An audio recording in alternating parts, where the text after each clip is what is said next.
अस्सलाम वालेकुम नाज़रीन। उम्मीद करता हूँ आप सब अल्लाह के फजल करम से खैरियत से होंगे। एम ए राहत साहब का नावल बदरू पेश कर रहा हूँ और आज उसकी दूसरी किस्त है।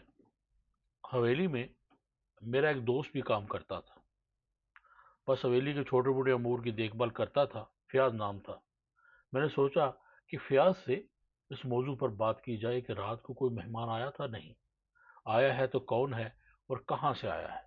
असल में बात कुछ नहीं थी। खैर अमामदीन तो सीधा साधा आदमी था।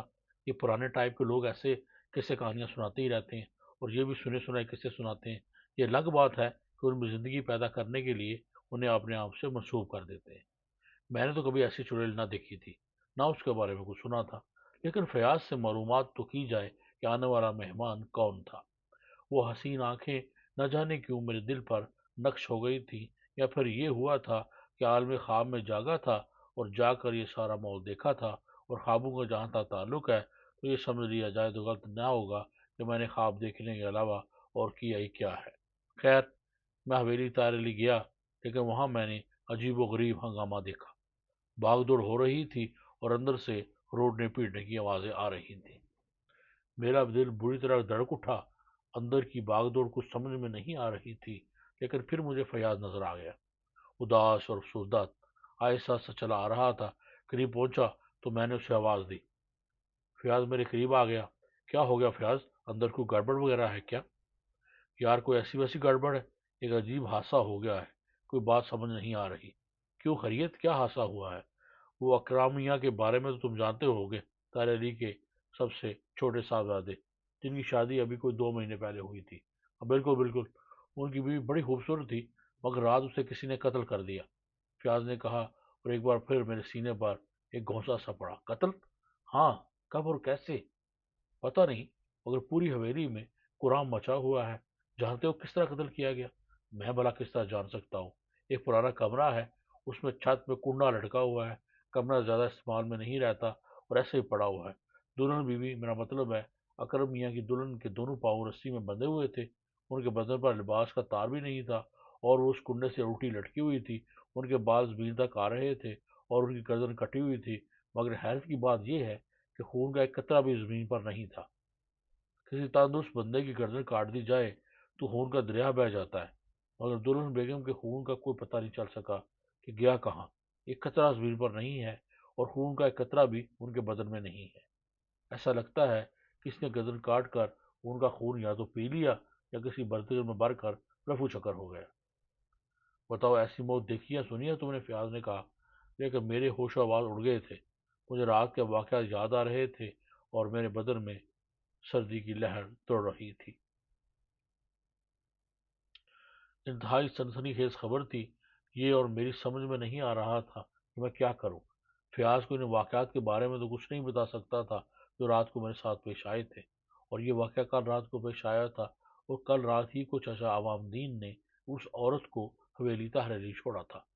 तो इसका मतलब ये कि वाकई बड़ी अजीब हालत हो गई थी। मेरी चचा मामदीन की कही हुई तमाम बातें याद आ रही थी। उस औरत का पुरअसरार तौर पर मुझे जगाना, वैसे तो शायद मुझे इस बारे में कोई ख्याल ना आता, लेकिन चचा अमामदीन ने जो कुछ कहा था वो सोचने की बात थी। दिल में ख्याल आया कि फयाज से कुछ बहुत बातें करूं। फयाज भी फारग था। मुझे कहने लगा, और सुनाओ जलीस भैया, कहीं को काम धंधा लगा? नहीं फयाज, अभी तक कुछ नहीं हो सका। खर्चा पानी तो बड़ी मुश्किल से चल रहा होगा।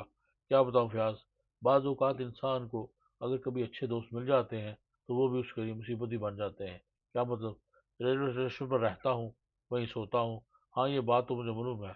कुल्लू से वहाँ स्टाल लगाने वालों से सबसे ज्यादा दोस्ती हो गई है। ना भूखा रहने देते हैं मुझे, ना मेरी को जरूरत बाकी रहने देते हैं। सारे के सारे दोस्त बन गए हैं मेरे, और इतना करते हैं मेरे लिए कि मैं तो बड़ा शर्मिंदा हो गया हूँ।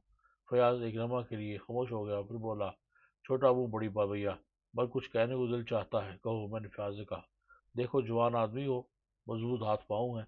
अभी से अगर दूसरों के टुकड़ों पर रहने की आदत पड़ गई तो समझ लो जिंदगी भर यही करते रहोगे। अरे अब ये जो बदन होता है ना, ये बड़ी अजीब चीज होती है। हरामखोरी पर माइल हो जाए तो फिर समझ लो कि इंसान धोबी का कुत्ता होकर आ जाता है, घर का ना घाट का। फयाज ने कहा, और मैं उसे देखने लगा। कहते रहो फयाज, कहते रहो। कसम खा रहे हैं, जूता उतारो और हमारे सर पर 5 मार लो। وقت بعد 16 آنے کھڑی کی ہے ہم نے، اب تو 16 آنے کہیں نہیں رہے فیاض، اب یا تو 100 پیسے یا 1 روپیہ کہو۔ بڑی اچھی بات ہے، تم اس وقت بھی ہم سے مذاق کر رہے ہو، مگر ہم جو کہہ رہے ہیں اس پر سوچو۔ دیکھو انسان مٹی کا پتلا ہے، اپنے بدن کو جتنا ڈھیلا چھوڑ دے۔ یار فیاض تمہارے گھر میں موت ہو گئی ہے، اور وہ بھی ایسی موت جو کچھ تم کہہ رہے ہو، کاش میں بھی اکرم میاں کی بیوی کو دیکھ سکتا۔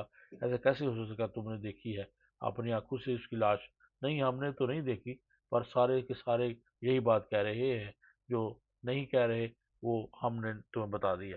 یار فیاض کس طرح میں اس لاش کو دیکھ سکتا ہوں؟ بڑا شوق ہے لاشوں کو دیکھنے کا، پر لاش میں بھی کوئی دیکھنے کی چیز ہے؟ ویسے ایک دفعہ ہم نے اکرم میاں کی بیوی کو دیکھا تھا، بڑی خوبصورت تھی، خدا کی قسم تمہیں کیا بتائیں۔ بندہ ایک بار دیکھ لے تو بار بار دیکھنے کو دل چاہے۔ بیچاری کو پتہ نہیں کس کی نظر لگ گئی، فیاض کہنے لگا، اور میں ہنس پڑا۔ تو کیا ہوا؟ اس میں ہنسنے کی کیا بات ہے؟ فیاض تم تو ایسے کہہ رہے ہو جیسے وہ بیچاری زندہ ہو، ایک بار دیکھ لے تو بار بار دیکھنے کو دل چاہے۔ نہیں ہم پرانی بات بتا رہے ہیں۔ خیر فیاض چھوڑو ان باتوں کو، بڑے افسوس میں ہوں گے سب گھر والے۔ ہاں بالکل، ایسا بس افسوس، ارے بات تو یہ ہے کہ ابھی تو دلہن بیگم کے گھر والے بھی آئیں گے، آسانی سے نہیں چھوڑیں گے، مالک نے آدمی دوڑا دیے ہیں ان کی طرف، پاس ہی ایک چھوٹی سی بستی میں رہتے ہیں، زمیندار لوگ ہیں، وہ بھی آسانی سے تو نہیں مانیں گے، نوکروں کی شامت بھی آئے گی۔ ارے واہ، نوکروں نے بڑا کیا کیا ہے؟ پولیس نہیں، پولیس آئے گی، پوچھ گچھ تو کرے گی نا، ہم سے پوچھ گچھ کی گئی ہے کیا؟ نہیں کیونکہ کیوں تم کیا سر خواب کے پر لگے ہوئے ہیں؟ کہیں پکڑ کر تو نہیں لے جائیں گے؟ فیاض خوفزدہ لہجے میں بولا، کوئی الٹی سیدھی بات مت کرنا، اچھا میں جو تم سے پوچھ رہا ہوں بتاؤ مجھے، تم نے ہمارا کلیجہ ہلا کے رکھ دیا ہے، کیا بتائیں اور کیا نہ بتائیں؟ فیاض جو میں پوچھ رہا ہوں مجھے بتاؤ، میں نے کہا۔ بابا پوچھو گے تو بتائیں گے، جو کچھ پوچھ نہیں رہے تو یہ تو وہی مثال ہوئی، رات کو کوئی مہمان تو نہیں آیا گھر میں؟ کیا مطلب؟ میرا مطلب ہے رات کی ٹرین سے کوئی مہمان تو نہیں آیا؟ جو کچھ تم کہہ رہے ہو اگر خود تمہاری سمجھ میں آ رہا ہو تو ہمیں بھی بتا دو کہ رات کی ٹرین سے کوئی مہمان نہیں آیا، ہم تمہیں کچھ بتا رہے ہیں اور تم کچھ کہہ رہے ہو۔ اف، بیوقوف آدمی، اصل میں یہ معلوم کر رہا ہوں کہ آخر دلہن بیگم کا قتل کون ہو سکتا تھا، بس جو کوئی بھی تھا یہ سمجھ لو خون چوس گیا ان کا۔ آہ کاش ایک نظر دیکھ سکتا میں انہیں۔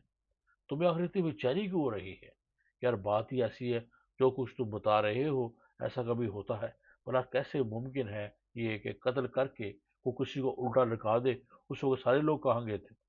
اچھا چھوڑ دو، میں بتاؤ ہم سے کوئی کام ہے؟ نہیں بس یہی معلومات حاصل کرنے آیا تھا۔ کیوں؟ ہم جا رہے ہیں بھیا، پتہ نہیں کب کسی کو ہماری ضرورت پیش آ جائے، تم نے تو کلیجہ ہلا کے رکھ دیا ہمارا۔ ارے واہ، پولیس بولا ہم سے کیوں پوچھ گچھ کرے گی؟ میں خاموش ہو گیا، فیاض واقعی ڈرا ہوا نظر آ رہا تھا۔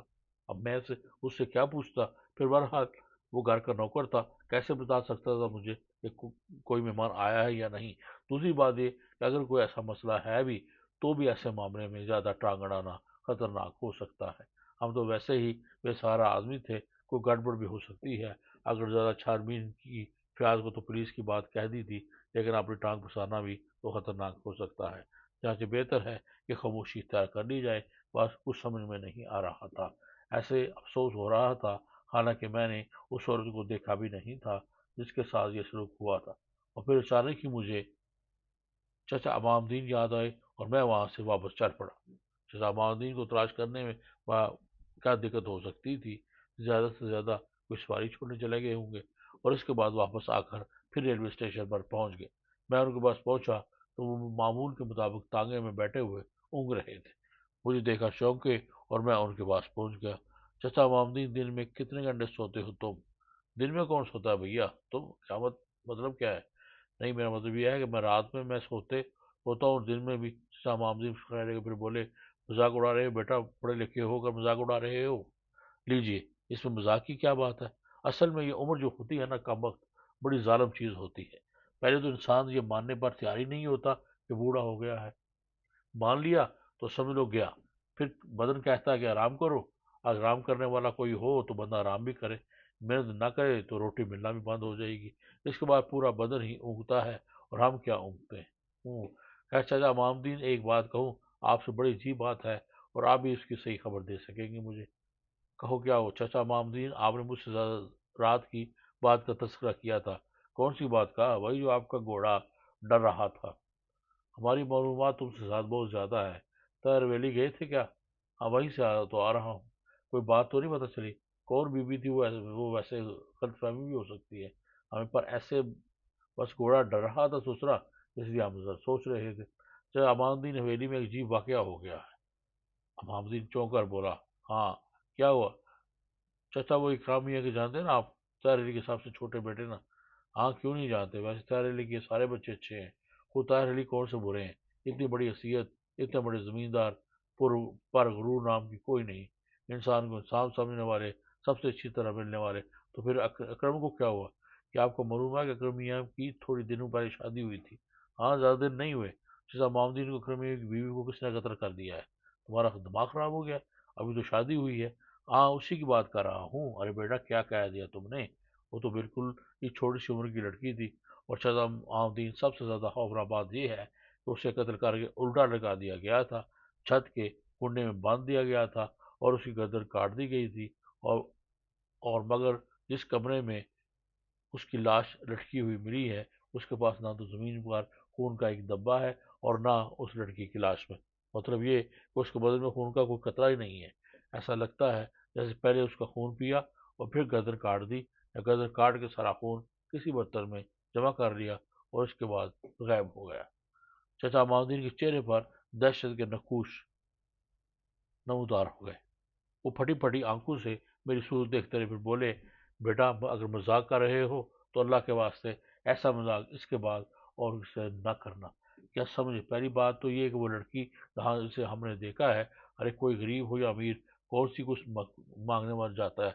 दिल में तो सबका ही होता है। एक माँ की लाल है, और ऐसा मजाक तो किसी तरह भी अच्छा नहीं। मैं मजाक नहीं कर रहा चाचा मामदीन, मुझे तो फयाज ने बताया है। मजाक तो नहीं कर रहा फयाज, इसमें कोई भी मजाक की क्या बात है? वो बेचारा तो खुद परेशान है। पहली बात तो ये हवेली में कत्ल हो गया। दूसरी बात ये है कि जो कुछ तुम बता रहे हो, एक काम न करें? चाचा मामदनी ने कहा। क्या? मैंने पूछा। ऐसा करें, तांगे में बैठकर चलते हैं, तुम भी साथ चलो। अब हवेली में तो जाएंगे नहीं, हम कौन भैया, उलझे मोल लें, और पर दूर दूर से जरा देखेंगे। ऐसा करेंगे, घोड़े के आगे चारा डाल देंगे, पानी रख देंगे, किसी ने अगर पूछा भी तो कह देंगे घोड़ा प्यासा था, जरा पानी वगैरह पिला रहे हैं। मगर जरा दूर से देखेंगे, किस्सा क्या है? हो सक, हो सकता है किसी से मालूमात हासिल हो जाए। मगर चाचा मोहम्मदीन, आपका नुकसान होगा। ऐसा करें, तांगे में बैठकर चलते हैं, तुम भी साथ चलो। अब हवेली में तो जाएंगे नहीं, हम कौन भैया उलझन मोल ले, पर दूर दूर से जरा देखेंगे। ऐसा करेंगे, घोड़े के आगे चारा डाल देंगे, पानी रख देंगे, किसी ने अगर पूछा भी तो कह देंगे कि घोड़ा प्यासा था, जरा पानी वगैरह पिला रहे थे। मगर जरा दूर से देखेंगे, किस्सा क्या है? हो सकता है किसी से मालूमात हासिल हो जाए। हूँ, मगर चाचा मामदीन, आपका नुकसान होगा। हमारा नफा नुकसान छोड़ो, ये बताओ कि चल रहे हो तुम? लो, मेरा क्या है, मैं तो चला जाऊंगा, मुझे कौन सी नौकरी करनी है? अरे तो बस, हमें भी अल्लाह को जो कुछ देना होगा वो दे देगा। अपनी तकदीर का जो कुछ है वो मिल ही जाएगा। किसी न किसी तरह आओ, चले, जरा देखें तो सही। वैसे बेटा, दिल दहल गया, बात किसी की भी हो, देखने पर बात ये होती है कि हुआ क्या है। बहरहाल, दिलचस्पी तो मुझे भी थी, और मैं आ तो गया था वहां से, लेकिन दिल चाहता था कि सूरत हाल मालूम करूं। आपको एक बात बिल्कुल सच सच बताऊं, वो बात ये थी कि वो हसीन आंखें उस वक्त भी मेरे जहन में थीं, और कुछ और नहीं तो मैं अपना तजस्सुस ही रफा कर सकता था, उन हसीन आंखों को देखना चाहता था। एक बार और फिर चाचा मामदीन की बात कि उनका घोड़ा डर रहा था, वो औरत पुरानी हवेली में उतरी थी। मैं चाचा मामदीन के साथ तांगे में बैठकर चल पड़ा। चाचा मामदीन उस दौरान न जाने क्या क्या बातें करते रहे, मगर मेरे जहन में वो वही मंजर घूम रहा था। 4 बजे वाली ट्रेन से उतरने वाली बुरका पोश खातून, उसकी हसीन आवाज, उसके बारे में चाचा मामदीन का बयान क्या था, ये सब कुछ क्या था, कुछ समझ में नहीं आ रहा था। हवेली से काफी फासले पर हम लोग जा खड़े हुए। शहजामुद्दीन ने वही किया कि एक दरख्त के नीचे पानी की बाल्टी रखी, थोड़ी सी घास डाली, और इसके बाद घोड़े की लगामें छोड़ दी। फिर चचा मामदीन और मैं हवेली की तरफ देखने लगे। हवेली में अच्छा खासा रश नजर आ रहा था। कुछ देर के बाद पुलिस की 2 गाड़ियां भी हवेली में दाखिल हुई, और चचा मामदीन ठंडी सांस लेकर बोले, आह, बात वाकई सच्ची नजर आती है। काश हवेली के अंदर के मामलात का पता चल सकता। मैंने कोई जवाब नहीं दिया, कि तजस्सुस मेरे जहन में भी था। थोड़ी देर के बाद मैंने चाचा मामूद से कहा, एक बात कहूँ चाचा? आओ बोलो। आओ जरा पैदल हवेली के पिछले हिस्से की तरफ चलते हैं। चाचा मामदीन ने चौंक कर मुझे देखा और बोले, मत मारी गई है क्या? क्यों? पुलिस आई हुई है, اور پھر حویلی کا وہ حصہ کھنڈر ہی صحیح لیکن ہے تو حویلی کا حصہ، کسی نے دیکھ لیا تو پوچھے گا کہ ہم وہاں کیا کر ہیں، کیا جواب دو گے؟ چاچا اگر اصل صورتحال بتا دیں تو تم بتا دو، ہمیں تو معاف کر دو بھیا، ہم تو جا رہے ہیں تانگا کس کر، تم اگر شوقین ہو تو ضرور بتا دو، ہم تو اپنی جان مصیبت میں ڈالنے کے لیے تیار نہیں ہیں۔ نہیں چاچا، وہ تو میں کہہ رہا تھا آپ سے، اصل میں آپ نے بھی میرے دل میں عجیب سا وہم ڈال دیا ہے۔ چلو ٹھیک ہے، مگر دیکھیں تو صحیح ہوتا کیا ہے؟ ارے اب کیا ہوگا، پولیس چھان بین کرے گی، دو چار کو پکڑ کے لے جائے گی۔ چاچا ایک بات بتائیں، کیا یہ ہمارا فرض نہیں کہ ہم رات کو 4 بجے کی ریل سے آنے والی کے بارے میں طاہر علی صاحب کو بتا دیں؟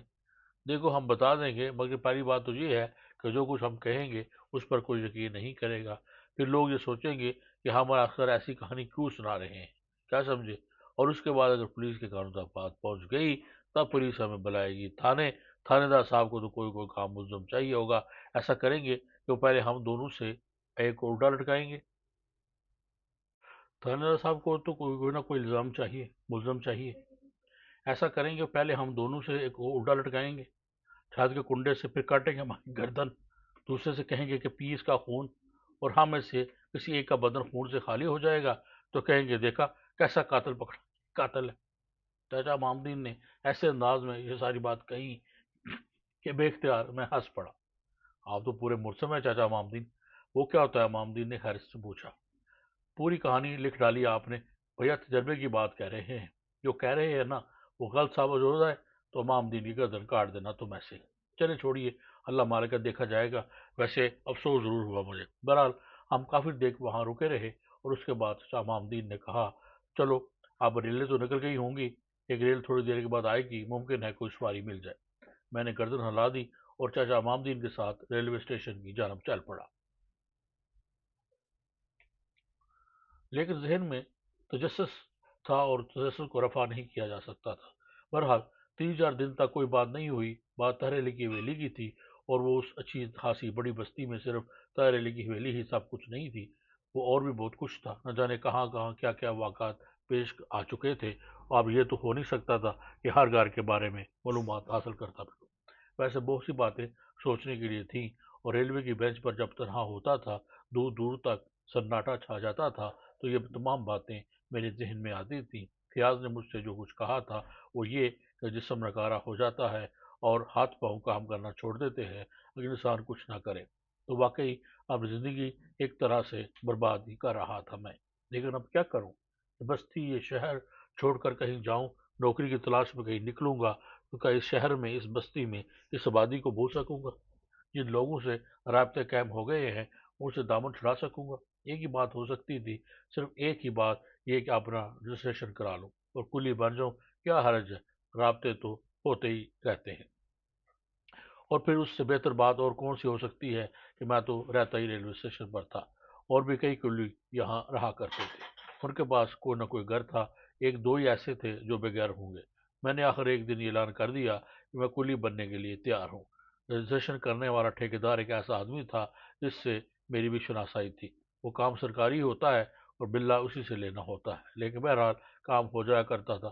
مجھے کلی کا برا ملا اور سب معصوم اور سادہ لوگوں نے بڑی خوشی منائی، ناچ رنگ ڈول ڈپا، ریلوے اسٹیشن پر خوب ہنگامہ کیا، کیونکہ اسٹیشن ماسٹر اور دوسرے افسر بھی اچھے خاصے لوگ تھے۔ اسٹیشن ماسٹر یہ بات جانتا تھا کہ میں پڑھا لکھا آدمی ہوں، لیکن بہرحال وہ بھی بیچارہ بے عباس آدمی تھا۔ ایک دو بار اس نے مجھ سے کہا تھا کہ میں کسی نہ کسی طرح کوشش کر کے ریلوے ہی ملازم حاصل کر لوں، لیکن اس کوشش کے بارے میں وہ بھی کچھ نہیں بتا سکتا تھا جس کے تحت مجھے ریلوے میں ملازم مل سکتی۔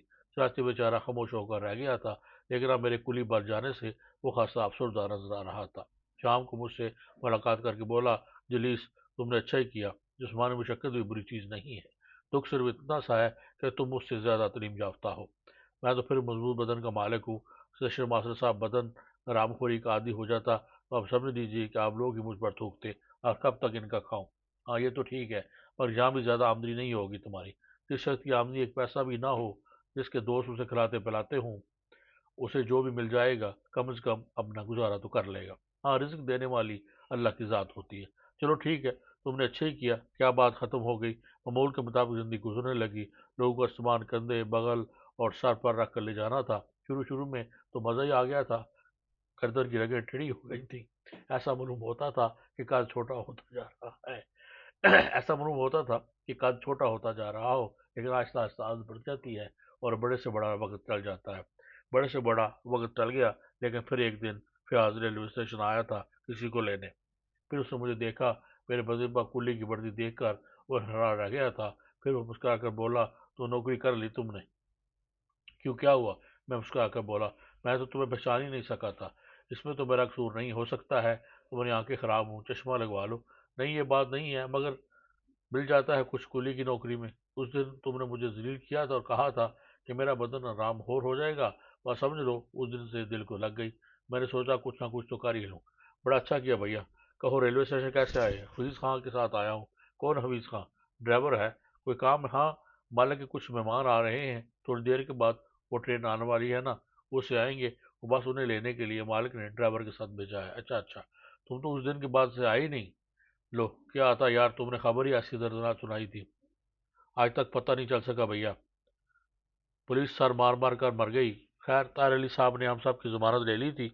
उन्हें साफ कह दिया था कि इनका कोई भी मुलाजिम ऐसा नहीं है जिस पर किसी तरह का शुबा किया जा सके।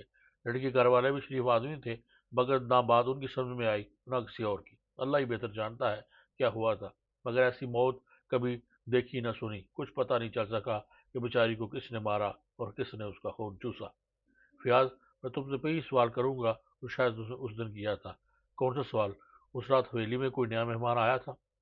ऐसा नया मेहमान जो पुरानी हवेली में उतरा हो? पुरानी हवेली में उतरा? हाँ, पुरानी हवेली में कोई उतरने की जगह है। अगर कोई मेहमान आएगा भी तो पुरानी हवेली में उतरेगा क्यों? जैसे मेरा ख्याल है कोई मेहमान नहीं आया। ये बात तो मुझे अच्छी तरह मालूम है, मगर तुमने ये सवाल क्यों किया? बस वही, दिल चाहा तो पूछ लिया। मैंने जवाब दिया और फयाज अजीब सी निगाहों से मुझे देख लगा, फिर बोला, खैर ये इतनी मामूली बात तो नहीं है, यकीनन उसके पीछे कोई अहम बात जरूर है। नहीं फयाज, ऐसी कोई बात नहीं, वो देखो शायद रेल आ रही है, मैंने कहा। और फयाज सब कुछ छोड़कर उसकी तरफ मुतवज्जो हो गया। दो काले रंग का इंजन चल दूर से काले रंग का इंजन चला आ रहा था और कुल्ली आहिस्ता आहिस्ता अपनी जगह पर पहुंच रहे थे। हमारे दरमियान डब्बे तय थे और मुझे बोगी नंबर 11 पर पहुंचना था। बहरहाल हम आहिस्ता आहिस्ता अपनी मंजिल की तरफ जानब बढ़ने लगे और ट्रेन अपनी मंजिल की जानब। तो ये थी किस्त नंबर 2। इंशाअल्लाह किस्त नंबर 3 में इससे आगे चलेंगे। तब तक के लिए इजाज़त दीजिए। अपना बहुत ख्याल रखिए और मेरे इस चैनल का भी। अल्लाह हाफिज़।